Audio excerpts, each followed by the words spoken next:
This is the Angry Reviewer, and today I want to bring you all something. I want to touch on something that a lot of people don't seem to understand.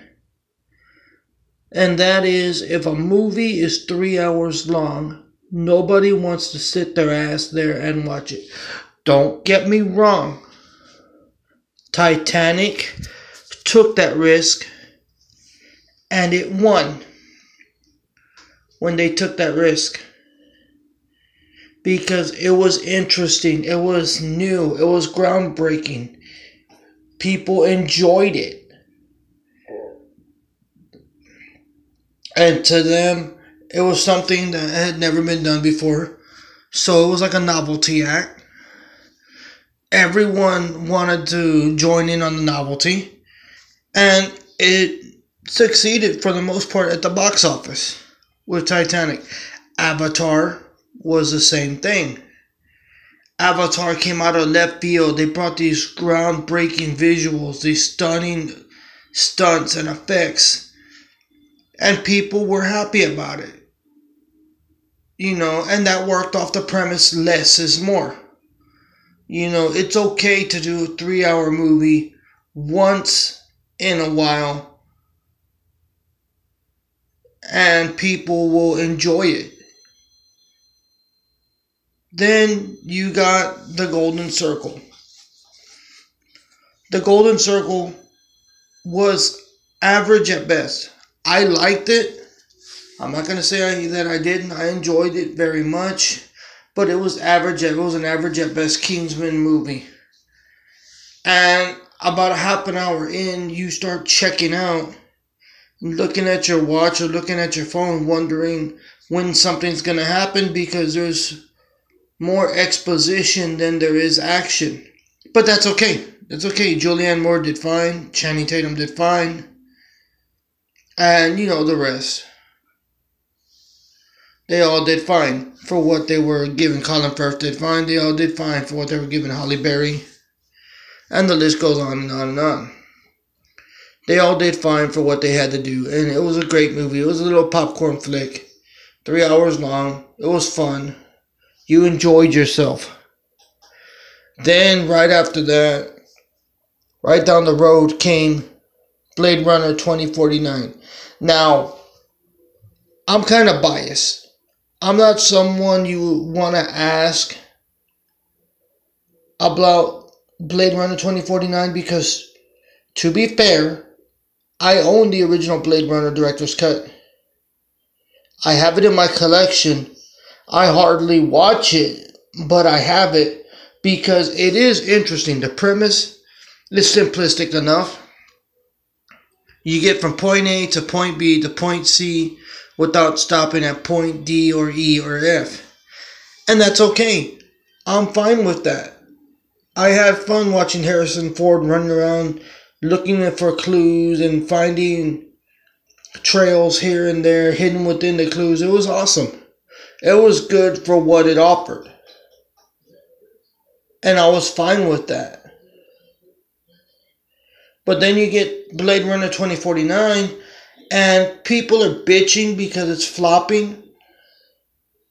The reason it's flopping is because after Golden Circle, nobody wants to sit through a 3 hour movie. Especially a 3 hour movie that in some parts and in some ways is dull.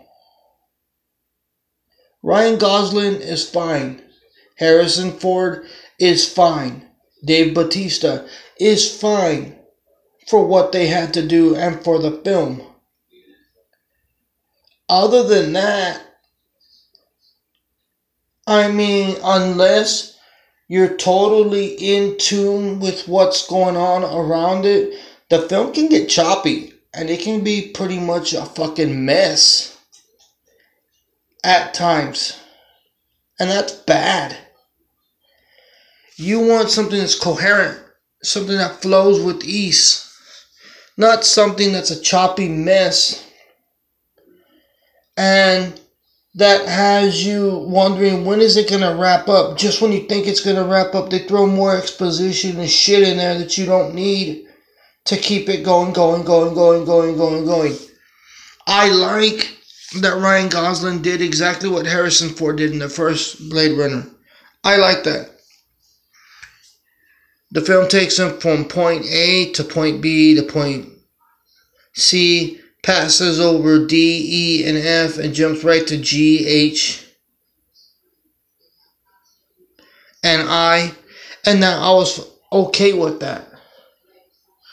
But at a certain point in the halfway mark in the film, again, just like Golden Circle, you start checking out.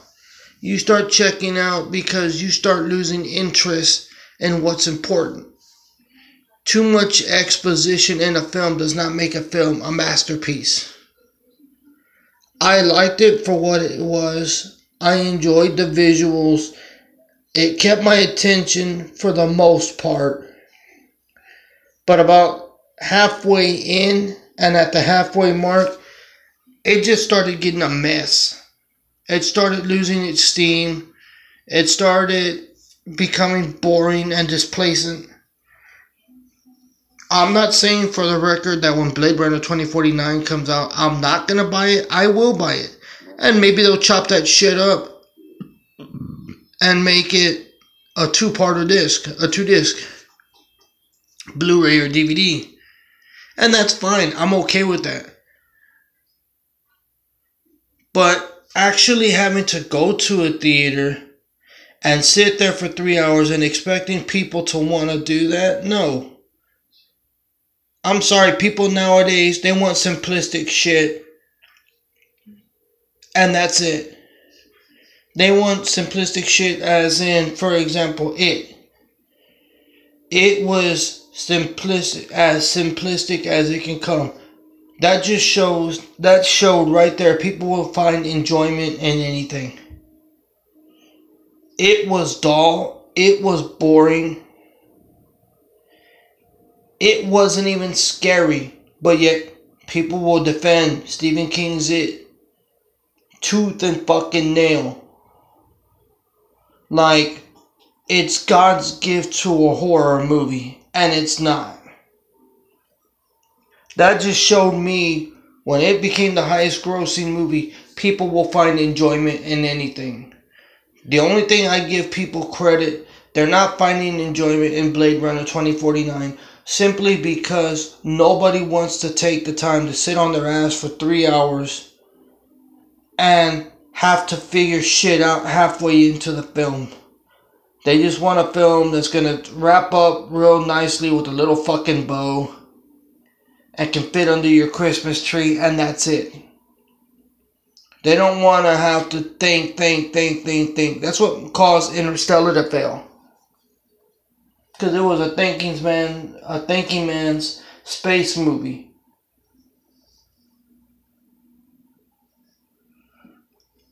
Is Blade Runner 2049 good? Of course. All the people I named, Ryan Gosling, Harrison Ford, Dave Bautista, did great. But at the halfway mark, you lose your interest in what's going on. That's why it's flopping. Because it's a choppy mess. At a certain point in the film, you stop caring about what Ryan Gosling's doing. You stop caring about what Dave Bautista's doing, what Harrison Ford's doing. You really don't care. It doesn't give you reason to because you're getting so much exposition thrown in your face that eventually you get tired of it. I was seeing people walking out of the theater halfway in.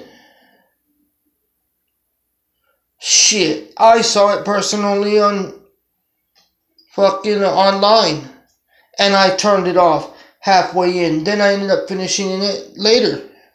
It's that long and it's that boring at a certain mark. People are going to claim, oh, it's because people don't like sci-fi. That's why they can't sit there for 3 hours and watch Blade Runner. No, that's fucking a false accusation. To begin with. That's not fucking true because people wouldn't sit there and wouldn't have watched Aliens when Aliens came out. Wouldn't have watched Aliens when that came out. Alien 3 when that came out. Alien Resurrection. And the list goes on. Predator and all that. Nobody would have sat there and watched it if they didn't like sci-fi. Nobody would have seen Avatar. It's just that people want to find a cop-out and have an explanation for why people don't like Blade Runner. The reason people don't like Blade Runner is because it's 3 hours fucking long. And nobody really wants to fucking sit there and be bored for that long. I personally like it. I give it an A. Is it a film for everybody? Hell no. Is everyone gonna like it? Nope. But that's okay. That's our prerogative. That's our right to like what we like and like what we don't like. And hate what we hate. Everybody loves It. I hated it. Stephen King's It. Everybody made it out when it came out that it was God's gift to the horror movie. I say it was full of shit. But everybody has their own taste. To be fair, I liked Jupiter Ascending. I didn't have a problem with Twilight when those came out. People did. But I didn't judge them. I didn't thumb my nose at them. I didn't try to make a cop-out for the movie on why it's good or why people don't like it. I just accepted it for what it was. Everybody has different tastes. Different strokes for different folks. That's all I'm saying.